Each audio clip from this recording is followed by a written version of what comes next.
Nah, di saat itu, di saat mimpi itu terjadi, ini kejadian betul. Allah tunjukin tuh.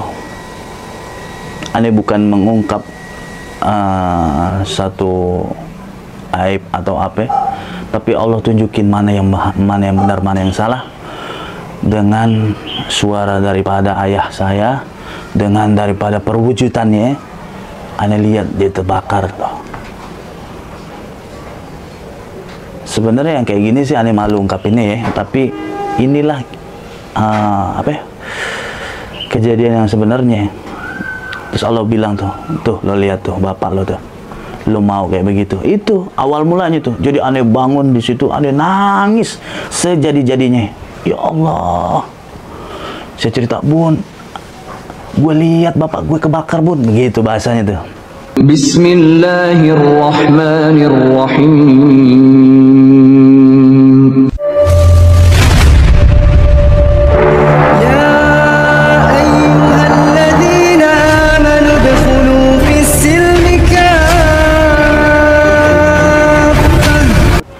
Bismillahirrahmanirrahim. Asyhadu an la ilaha illallah wa asyhadu anna Muhammadar Rasulullah. Allahumma sholli ala sayyidina Muhammad wa ala ali sayyidina Muhammad. Perkenalkan, saya Yakub Pasaribu. Saya mu'alaf di tahun 2020. Ini anak dan istri saya yang laki-laki namanya tadinya Gilbert Raul Van Halen. Terus guru saya ubah jadi namanya Ahmad Zuhairi. Ini istri saya namanya Margareta Fatmawati. Terus guru saya ubah menjadi Siti Fatimah. Siti Fatimah, Ibu. Ya. Nah, anak saya perempuan tuh nggak in frame. Tadinya saya bikin namanya itu Gabriela Flora Putri Pasaribu, jadi Syakila Adibah. Alhamdulillah saat ini kita sudah menjalani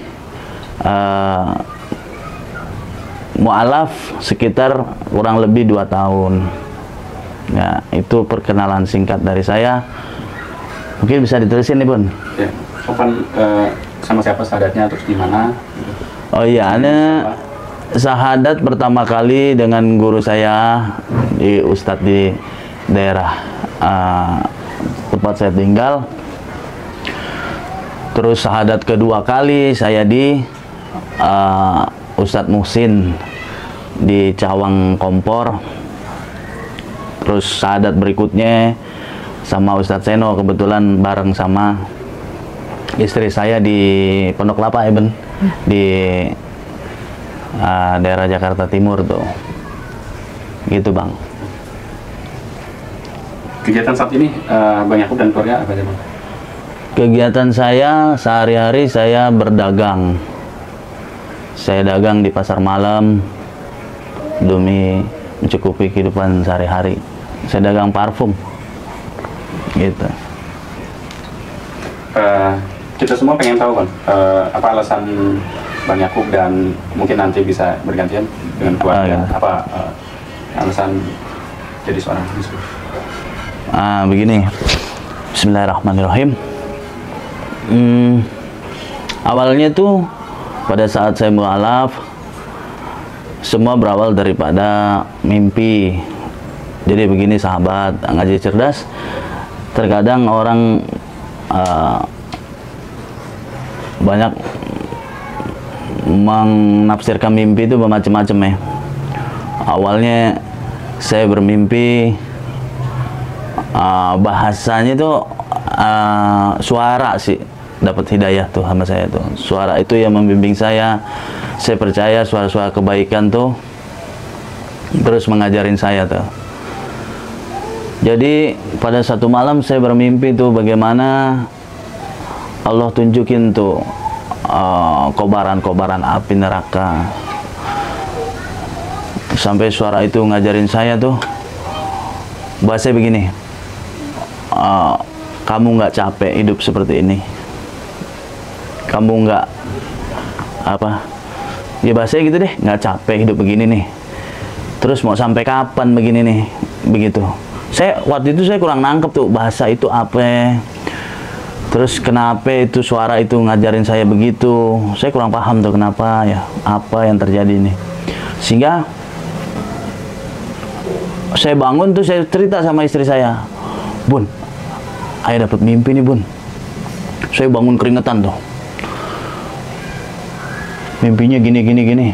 Saya nggak tahu tuh kalau itu sebenarnya hidayah daripada Allah yang dikasih sama saya supaya saya serius tuh menghadapi kehidupan ini melalui hidayahnya. Artinya gini,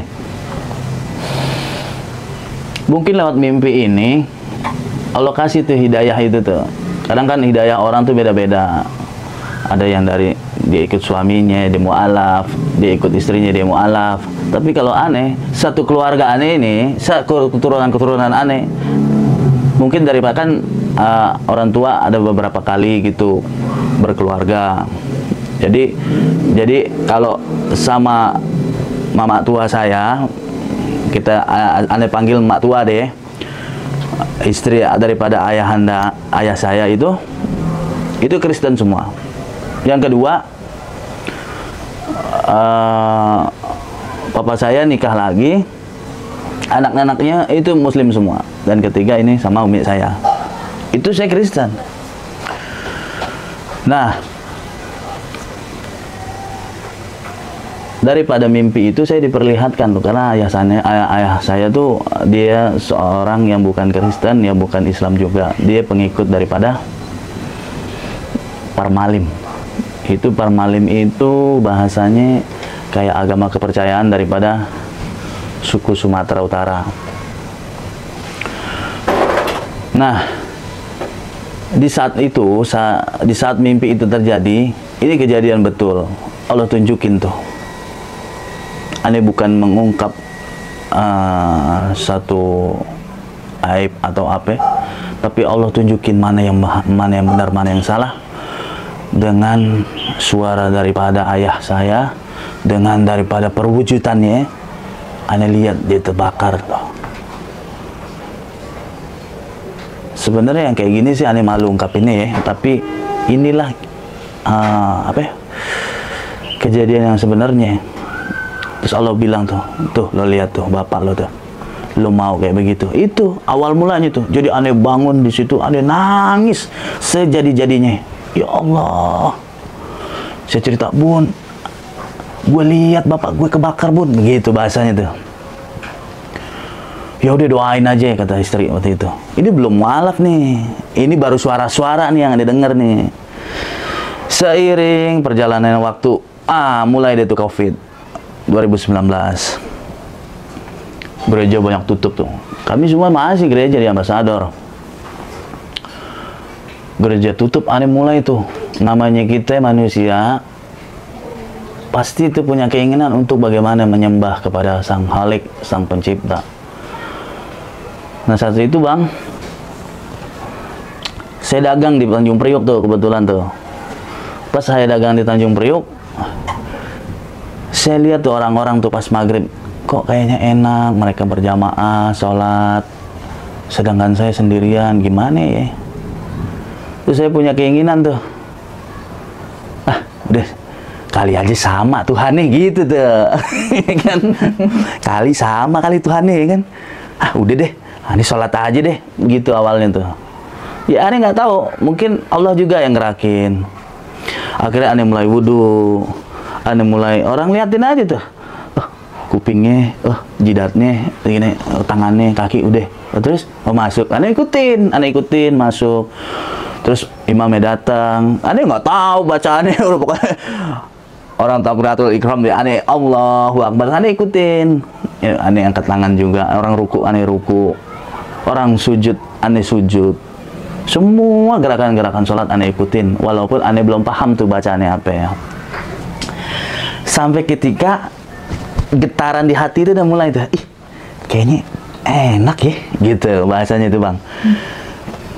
Kok orang Muslim yang selama ini saya ya saya nggak pernah ngikutin kan, pokoknya begini ya ibadahnya ya. Kok kayaknya deket banget sama Tuhan, apalagi ketika waktu sujud itu seolah-olah, maaf nih ya, bukan saya mau ini benar-benar firman itu ketika firman itu mengatakan kalau dialah Tuannya, kita hambanya. Bagaimana mungkin kita sebagai hamba kita sambut dia dengan cara yang maaf nih, kan ada nih di ibadah-ibadah lain tuh dengan nyanyi-nyanyian, dengan gembrengan drum ini, musik. Sedangkan kita posisi kita hamba. Ketika aneh menghadap dan waktu sujud itu, ini nih yang klik buat hati aneh. Inilah perkataan daripada hamba dan tuannya. Ya kita hamba sebagai manusia. Sebagai manusia itu kita hamba, harus menyembah kepada siapa kita nyembah. Seandainya Allah bisa tunjukin tuh zatnya, wah betapa dahsyatnya tuh kita tuh.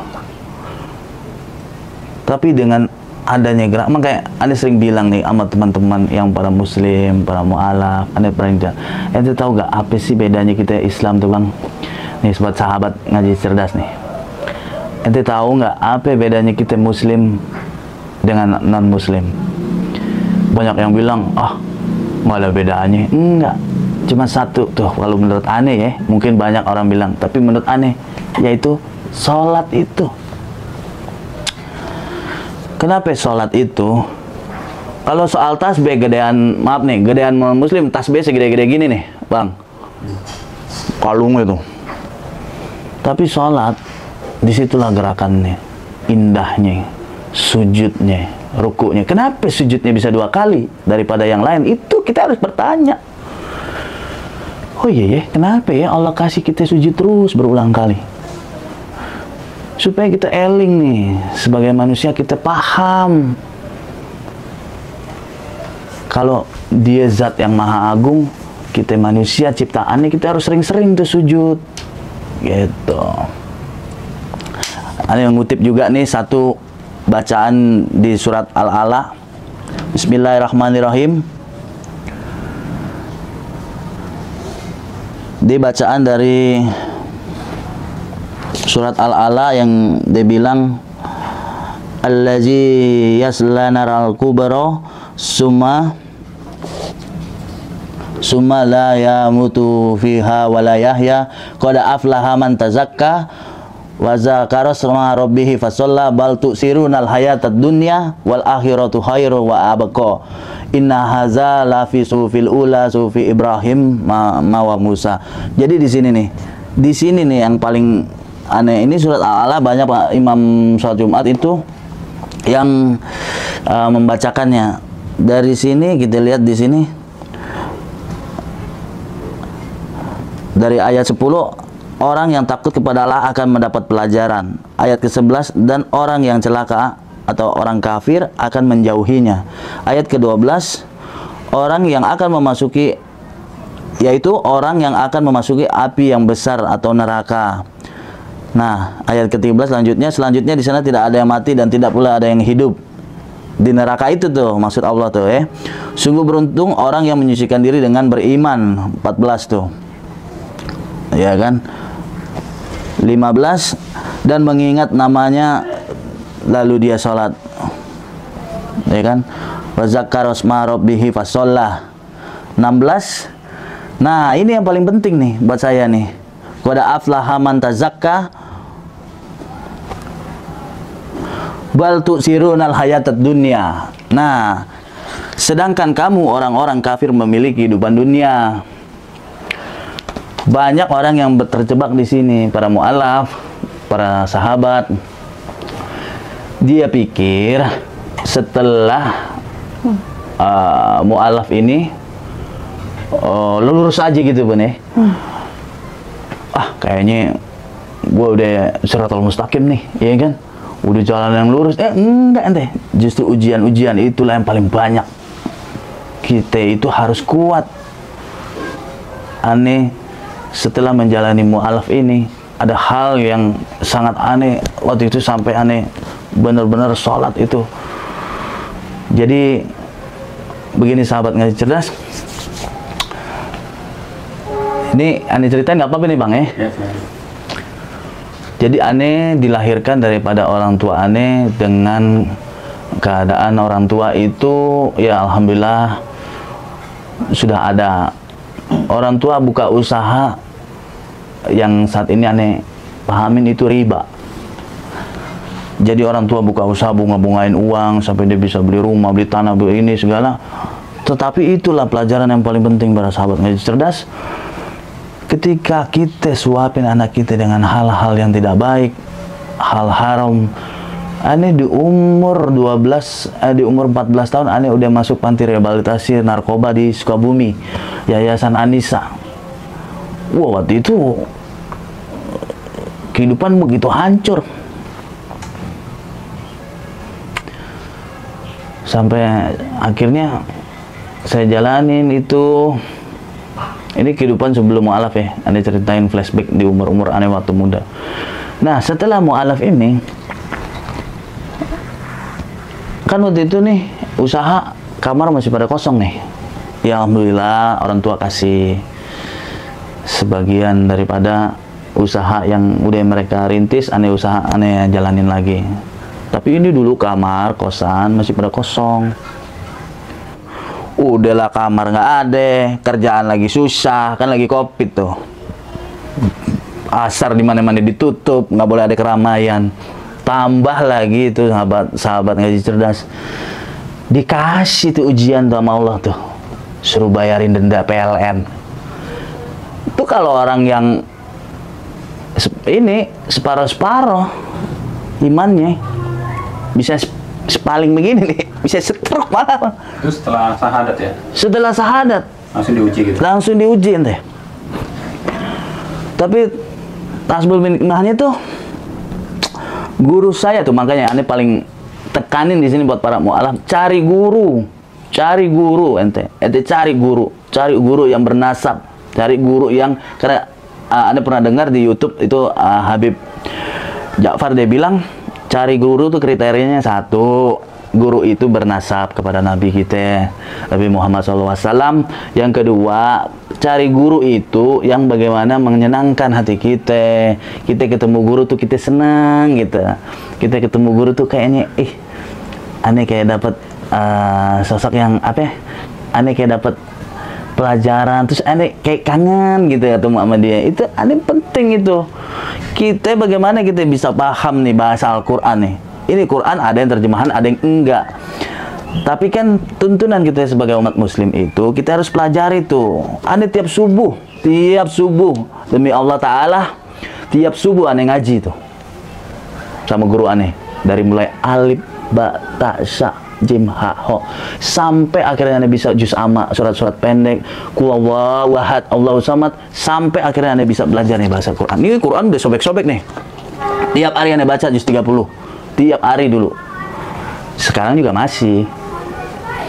Nah, ini anak aneh nih, si Ahmad nih. Dia udah juz berapa, Mat? 14. Juz 14. Alhamdulillah, dia 4 bulan udah bisa baca Quran. Tiap hari itu ada gurunya juga. Makanya aneh penting, aneh sampaikan ini buat para mu'alaf. Cari guru tuh penting. Biar bagaimanapun kita baru di Islam ini. Islam ini juga, karena gini, nanti kan pertanyaan-pertanyaan itu bahasa-bahasa Arab. Kita tuh dikumpulin tuh, kalau guru aneh cerita tuh, kita dikumpulin tuh. Di pada masyar tuh nanti dikumpulin tuh.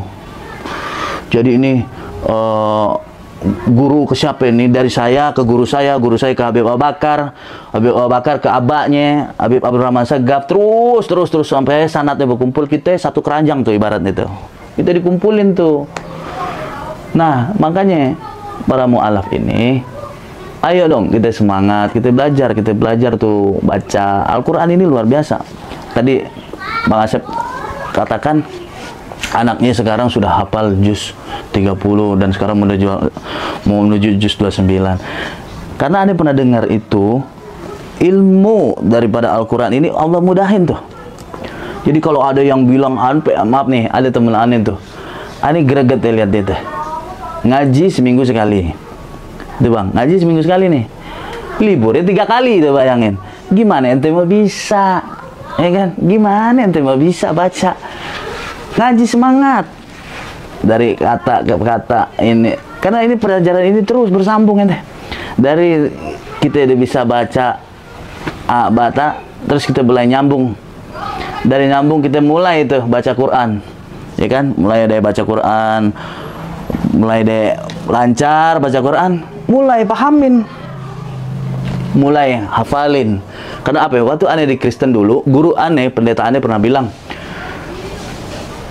dia bilang manusia itu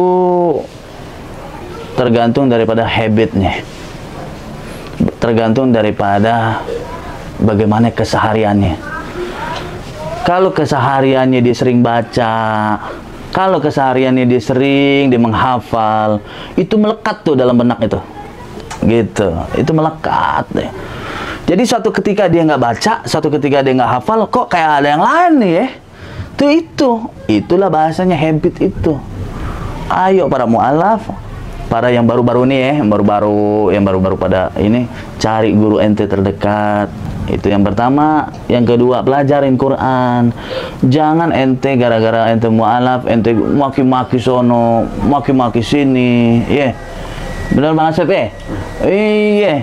Kita tunjukin, kita mu'alaf nih ujung tombak deh, ya kan? Karena apa? Hidayah loh dari Allah ini nggak gampang. Beda dengan, maaf nih, beda dong dengan yang emang udah dari kakek moyangnya dia udah mu'alaf, dia udah muslim tuh, ya kan? Kita kayak aneh nih. Aneh sujud sampai ke atas, Anda lihat kagak ada tuh yang ini. Dia juga, kalau dia masih ada nih, si Bunda nih.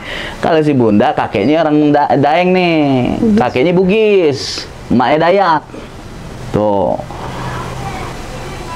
Begitu tuh. Ya udah. Gantian nih, Bun. Ya. Ceritain, Bun. Prosesnya gimana? Kan berarti suami itu masih Islam kan? Iya. Nah, Itu apakah diajak secara paksa ataukah memang inisiatif sendiri? Kan kalau yang lain-lain kan kadang pisah ya. Nah, ini kan alhamdulillah Allah berikan berkah. Udah ceritain nih, Bun. Silakan. Assalamualaikum warahmatullahi wabarakatuh. Saya mau cerita sedikit kisah saya memilih untuk menjadi seorang mualaf. Awalnya suami saya mualaf. Setelah berjalannya waktu, saya ini mikir, masa iya di rumah tangga sayanya ke sini, suami saya ke sini, anak saya ke sini. Akhirnya saya ada kayak, kalau bahasa ininya, saya curhat tuh Bang sama teman saya. Dan teman saya ini penasaran nih Bang, Kristen. Saya curhat nih, dia kan abang-abangan saya. Saya panggil, Bang, suami saya mualaf, anak saya juga ikut suami jadi mualaf Islam mereka. Nah, terus bagaimana? Dia bilang gitu. Terus kamu gimana? Terus kamu pisah sama suami kamu? Kalau untuk saat ini masih belum Bang, kami masih sama-sama. Ini aku mau nanya nih gimana? Saya tanya, sempat curhat tuh sama dia. Nah, terus saya disaranin sama dia, saran dari abang, katanya, kamu pikirin rumah tangga kamu, pikirin kedua anak kamu gimana baiknya. Ya kalau kamu mau, emang kalau menurut saya sih, dia bilang, menurut abang lebih baik kalian tuh bersatu gitu. Akhirnya udah, setelah itu saya pikir, awalnya saya nggak cerita nih Bang sama keluarga, belum saya ngomong nih. Setelah berjalannya waktu, ya udah, saya bilang ke suami, kapan ya saya mualaf, syahadat. Saya syahadat, saya tanya gitu. Yakin kamu? Dibilang, yakin. Terus siap kamu? Udah akhirnya setelah kami Allah permudahkan jalannya, ketemulah kami sama tim ngaji cerdas. Di situ kontekan tim mualaf center. Tim mualaf center. Disitulah kontekan apa segala macem. Akhirnya kami bertemu sama Ustadz Seno. Nah, terus Ustadz Seno lah yang memualafkan saya, didampingi sama suami. Di situ segala macam uruslah sudah selesai. Nah, seperti yang diceritakan suami saya, disitulah cobaan datang bertubi-tubi, ibaratnya kayak apa ya, pokoknya yang ini selesai, yang ini muncul, ini selesai, ini muncul. Awalnya sih memang sulit dan sakit ya, tapi kayak kami jalanin, alhamdulillah kami jalanin. Terus dengan nasihat juga dari guru, begini-begini, suruh sabar, ikhlas, semua segala macam. Dan alhamdulillah untuk sampai sekarang ini yang kayak gitu-gitu ibaratnya udah terbiasa gitu Bang. Ujian-ujian kayak gitu tuh udah terbiasa gitu ibaratnya. Ya udah karena udah terlalu sering kali ya kita lalui gitu, jadi udah terbiasa udah gitu. Iya. Terus kayak kebal ya nih. Ibaratnya ya udah kebal. Untuk perbedaan nih, masalah perbedaan sebelum saya mualaf dan setelah saya mualaf nih Bang. Kan suami saya kan pedagang nih Bang, pedagang kaki lima ya, pedagang kaki lima. Dulu Bang, saya sebelum mualaf, jangankan suami saya nggak berangkat Bang, telat dari jamnya waktunya biasa dia berangkat, saya ngomel Bang, ngomel-ngomel. Kalau sekarang dia mau berangkat, mau enggak, saya mah terserah. Udah gitu aja. Kalau dulu begitu. Kalau dia nggak berangkat berangkat jualan, saya ngomel-ngomel. Oh, yang dapur ya? Oh, ujung-ujung di situ ribut. Nah, kalau sekarang paling dia bilang, "Bun, libur?" Iya. Sudah, saya begitu aja. Ya, dan alhamdulillahnya karena saya juga punya teman banyak apa gitu kan dari jualan ya udah jualan suami saya share-share nih di teman-teman gitu. Dan alhamdulillahnya teman-teman juga suka mesen order gitu sama saya, kadang itu jualannya suami saya kan, dan sampai sekarang. Bahkan nih tadi kemarin juga, pas kemarin itu juga akhirnya kan waktu libur puasa kemarin kan semua libur tuh, teman saya kan kebanyakan ibu-ibu sekolah libur nih. Nah, pas kemarin setelah masuk kembali sekolah, saya share lagi nih Bang. Saya tanya, ini suami saya dagang minyak wangi. Saya tanya nih, "Ma, minyak wangi masih ada nggak ini?" "Oh, punya saya udah habis, saya mau dong begini, yang wangi ini." Alhamdulillah. Nutup tuh Bang, uang dapur hari itu tuh Bang. Nggak khawatir kan, ibarat kata uang dapur nutup. Ya Alhamdulillah. Kemarin saya juga sempet baca postingan tuh di grup Facebook Mualaf Indonesia. Ada tuh grupnya kami tuh, sahabat ngaji cerdas, buat saudara-saudara yang mualaf. Di grup itu ada teman kami yang bertanya dia tentang sholat. Dia ingin sekali belajar sholat nih. Ini saran dari saya. Saya dulu juga begitu. Bingung ya kan? Gimana mau sholat? Suami aja baru mualaf, boro-boro ibaratnya ngajarin saya sholat, dia aja belum bisa gitu. Masa orang buta nuntun orang buta ya kan? Iya, saya begitu. Ya ada satu nyemplung ya, semua nyemplung. Terus sedangkan saya bingung, aduh gimana nih mau belajar sholat. Akhirnya saya buka YouTube tuh Bang. Saya nonton di YouTube tuh Bang, orang sholat gimana. Saya sholat bisa dikatakan imamnya tuh YouTube Bang. Jadi handphone saya taruh begitu, saya setel YouTube orang sholat, saya lihat ikutin gerakannya apa segala macam. Setelah saya mulai udah agak hafal-hafal, jadi nih handphone setel YouTube lagi, sholat. Ini handphone nggak ke depan lagi Bang, taruh di pinggir. Setelah Allahu Akbar gerakannya gimana, udah saya hafal udah tuh ya kan. Nah setelah udah hafal semua gerakan mulai tuh saya untuk bacaan sholatnya. Saya baca lagi, saya dengerin lagi, dan alhamdulillah sekarang sedikit-sedikit udah bisa hafal, gitu. Ibaratnya untuk sholat sendiri itu udah bisa gitu. Alhamdulillah. Ya, itu aja cerita dari saya. Dedek, mau ada tambahan, Dek? Enggak? Mungkin cerita nama mungkin keinginan sendiri atau ikut disuruh misalkan atau gimana? Siapa itu? Kakak nih. Oh, si Ahmad nih. Jadi Ahmad itu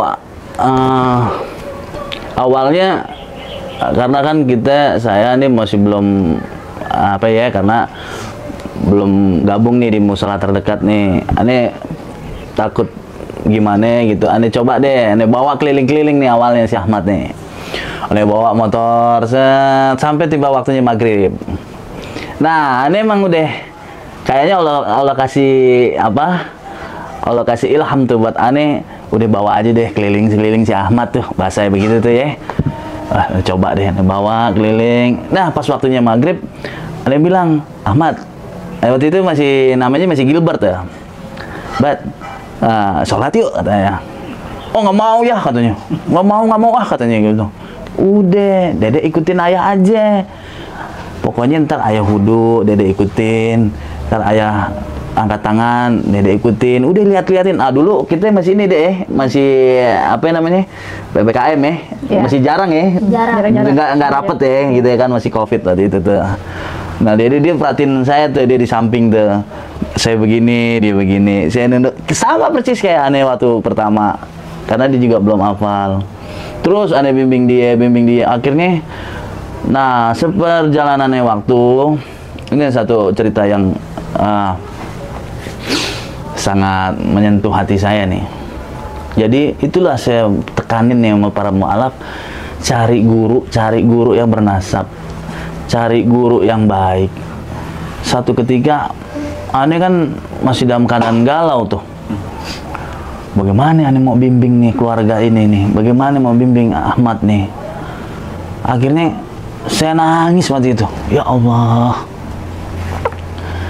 tunjukin ya Allah orang-orang baik, kumpulin ya Allah, tolong ya Allah kasih apa namanya, gambaran, kasih pandangan buat aneh, sehingga waktu saya tafakur, karena sebelum Islam tuh, sebelum itu saya sering tuh, saya di pura sendirian, saya meditasi, saya ikutin semua agama, saya ikutin, karena saya pikir segala sesuatu yang baik perlu kita pelajarin juga. Jadi di rumah tuh pas di kamar saya tafakur, tiba-tiba tuh kayak suara datang sama saya, dia berbicara sama hati saya, dia bilang, "Kau lo temuin anak cucu gue." Bahasanya begitu tuh suara. "Ente siapa ya?" Saya bilang, "Saya Ahmad." Saya nggak tahu tuh suara ngomong kayak gitu. Ya udah, ntar aneh ke sono deh. Saya sholat habis maghrib, terus suara tuh, "Buruan, ente dateng, posisinya ente lurus aja ke sono, lurus dari gang rumah saya nih, lurus." Oh gitu, ya udah aneh ikutin tuh, aneh jalan tuh, tek tek tek tek, sampai akhirnya saya nggak pernah tahu tuh kalau guru saya yang sekarang ini punya madrasah. Sudah dari kecil saya lahir di sini, saya nggak pernah tahu tuh bolak-balik saya apa, oh isi ulang galon kali ya kan, isi ulang galon kayaknya, nggak taunya itu madrasah. Dan guru saya mualaf juga, karena dia neneknya waktu itu masih Kristen. Saya cerita tuh sama guru saya pertama, ini hal yang unik sekali. "Assalamualaikum." Ya, saya masuk duduk, "Waalaikumsalam," kata dia. "Ustaz," ini bahasanya ya waktu itu, saya nggak lebih-lebih ini, "Ustaz, aneh disuruh Ahmad, suruh belajar sama antum." Wah, guru saya kaget. "Tar dulu, ente siapa?" katanya gitu. Saya nggak tahu. Pokoknya saya mualaf, Ustaz. Saya disuruh Ahmad, yang namanya Ahmad tuh waktu saya tafakur, saya suruh berguru sama antum, katanya. "Ntar ya, saya ke atas dulu," kata dia gitu. Mana nggak tahu tuh dia di atas ngapain, kayaknya nanya kali ya bang ya. Ya kayak dia sholat, dikasih, dia minta ini juga ya, minta ilham, minta petunjuk ya. Terus dia turun tuh. Oh begitu ceritanya. Tahu-tahu ngomong begitu tuh. Ya udah ahi, gini deh, ente ngaji ya. Dia ngomong begitu. Ente ngaji sama aneh subuh waktunya. Tuh. Waduh, subuh nih kata aneh ya kan. Berat nih kan. Ngaji subuh kan ngaji paling berat ya kan.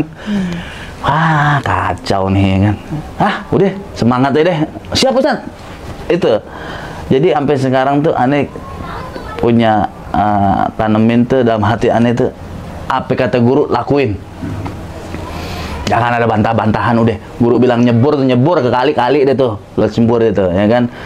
Karena kita nggak tahu tuh apa maksud guru itu, kenapa kita nyuruh dia. Aneh kurang paham. Sedangkan murid yang lain, ini udah ngajinya Isya aja deh, ya kan? Nah, ketika mandang aneh ngaji subuh ya, itu hal yang paling berat buat aneh awalnya. Aneh jalanin, aneh banyak belajar, dia banyak dikasih tahu aneh soal akhlak, soal apa, soal kitab-kitab, terus sampai sekarang aneh udah bisa baca, aneh dilepas sendiri. Tapi itulah kita para umat muslim ini, para sahabat ngaji cerdas, kita harus pahamnya di mana? Kita harus sangat percaya antara goib itu seperti apa ya. Jadi jangan kita mengandalkan semua sebagai otak doang, logika doang, jangan ente. Kita pelajarin bagaimana itu Allah berbicara kepada kita lewat hati kita, lewat orang-orang. Itu goib ente. Jadi kayak aneh sekarang ini dengan guru ini udah kayak bahasa kayak telepati aja tuh. Kalau dia ngomong udah, saya bilang, Bun, ini abah kayaknya nyuruh aneh ke sono. Aneh ke sono, terus ente udah datang. Dia langsung begitu tuh. Bahkan pernah nih ya, dia manggil nama istri, panggil Yakub tuh, suruh kemari. Istri belum nyampe ke sini, ada ketemu di itu, ketemu di depan gang tuh. Istri belum ngomong tuh, dipanggil abah gitu belum, ane udah tahu. Bun, ane ke sono dulu, ane dipanggil abah. Nah, hubungan-hubungan seperti ini kita tunjukin tuh ke antara murid dan guru, karena kita bersanad nanti sambung gitu. Ayo dong para mu'alaf, para sahabat ngaji cerdas, nanti di sono tuh Nabi kita yang paling sibuk. Nabi Muhammad tuh paling sibuk nanti. Ummati katanya. Dia cari tuh mana umat gue. Sedangkan nanti banyak umat yang ada. Lah, ente bukan umat aneh. Bagaimana hati kita itu ketika kita ditolak sama bapak rohani kita, ya kan? Aneh kalau setiap melangkah masjid kita aneh bilang Assalamualaikum ya abati. Itu ya abati maksudnya bapak rohaniku. Aneh udah nggak anggap, maksudnya udah sebegitu dekatnya tuh hubungan aneh. Aneh pengen tuh, bahkan aneh pengen tuh dimimpiin sama dia gitu. Jadi kembali lagi ke tadi Bang Yakub, bisa jadi berarti wasilahnya memang ketika COVID itu hati kosong, pengen beribadah tapi ternyata ke gereja kosong. Akhirnya ke masjid. Akhirnya ke masjid. Bisa dikatakan gitu ya? Iya. Wasilahnya. Awalnya bisa jadi itu, ketika kekosongan itu mungkin cara ya Allah tuh, gue mau ketemu dekat sama lo gitu bahasanya ya kan. Dia datang lewat mimpi aneh gitu. Buat para mu'alaf, ayo kita udah lihat banyak para guru-guru kita, para ulama kita begini, karena nggak semua orang kita dengan cara dakwah yang keras, yang berapi-api itu kadang orang nggak semuanya bisa diterima. Nabi kita kalau terus dengan caranya dengan keras, disiplin atau ini, kayaknya Allah maksudnya kayak ya Islam tuh nggak akan sampai kepada kita para non muslimat itu. Tetapi kita tunjukin tuh kasihnya, kita tunjukin tuh bahwa Islam tuh rahmatan lil alamin. Semuanya itu kita cintain. Bagaimana hamdulillah Allah dan hamdulillah nas, bagaimana kita mencintai manusia, bagaimana kita sesama makhluk nih kita nih. Jangan kita punya sifat pembenci. Ente tunjukin dong para mu'alaf nih. Aneh suka apa ya? Greget nih Bang Asep. Apalagi ada oknum ya, ane bilang yang begitu menghinanya para umat non muslim. Jangan ente, jangan. Kita sayangi mereka, kita tunjukin, oh ya Allah udah ubah hidup kita. Sehingga orang itu bilang, wah bener tuh ya Tuhannya orang Islam tuh ya. Itu yang kita mau, itu yang Allah mau. Wah hidupnya bener tuh. Dulu serem banget tuh gue ngeliat itu ya kan. Yang udah ini, yang ono, yang zina, yang riba, yang rampok, narkoba, udah gudangnya dia tuh. Begitu Islam dia bener itu. Kita nggak usah banyak bicara, karena kita kemampuan bicara ilmu kita juga orang ulama pesantren kita nggak ada apa-apanya itu. Tapi dengan tunjukin sifat kita, sikap kita, adab kita, akhlak kita, orang nilai itu, wah iya ya, Allah Islam tuh agama yang bener. Tuh lihat tuh si Yakub tuh dulu mah serem nih kan. Sekarang lihat tuh anak-anaknya pada baik, istrinya udah jilbab. Wah, makanya itu deh para mu'alaf, para sahabat ngaji cerdas, ayo aneh mengajak tuh. Mulai kembali lagi kepada nih Al-Quran Nur Karib, kita belajar jangan cuman dengerin jangan, kita harus punya guru tuh, guru pegangan kita, guru sejati kita. Jangan cuman dari YouTube, nggak nyampe tuh kalau dari YouTube tuh. Kita harus punya nih guru yang begini nih, yang hadap-hadapan, yang ente bilang kalau sendal ente putus aja, ente cerita sama dia tuh, bahasanya begitu ya. Nah terus nih sahabat ngaji cerdas nih, aneh punya usaha parfum ya. Parfumnya biasa aja sih, harganya 25.000 per botolnya. Tapi kalau minta anter ya ente hargain deh bensinannya ya kan, tambahin deh dikit-dikit gitu. Harganya 25.000 nih, aneh beli di Condet nih. Condet tempat guru aneh juga. Tempatnya Habib Alkaf. Yeah. Bisa dikirim keluar kota juga kan? Bisa dikirim keluar kota. Jangankan keluar kota, keluar negeri bila perlu. Itu murni ya, maksudnya. Iya. Bibit ya? Bibit. Nanti kalau dia mau pesan berarti nanti ke nomornya nanti. Iya, nanti hubungin nanti di sini aja nih. Alhamdulillah. Alhamdulillah. Berarti nanti kalau ada yang mau pesan parfum, Iya. buat sholat apa cocok ya? Cocok, Bang. Oke, buat Karena ya buat casual juga, karena ada parfum Timur Tengah, ada parfum Eropa gitu. Lengkapnya bisa hubungin nomor yang itu ya. Iya. Tanya-tanya dulu ya. Benar. Harga murah tapi kualitas bagus itu ya. Ya, insya Allah. Maka terima kasih Bang Yakub dan keluarga. Iya. Mudah-mudahan ini menjadi inspirasi bagi banyak umat. Alhamdulillah. Utamanya menjadi kebaikan. Kebaikan. Barakallahu fikum. Mungkin silakan mau pamit bagaimana? Oh ya. Terima kasih. Assalamualaikum warahmatullahi wabarakatuh. Ya, kepada sahabat Najik Cerdas, kita sudahi, kita akhiri. Inilah sharing pengalaman aneh. Mudah-mudahan bisa jadi manfaat buat para sahabat dan para umat muslim. Assalamualaikum warahmatullahi wabarakatuh.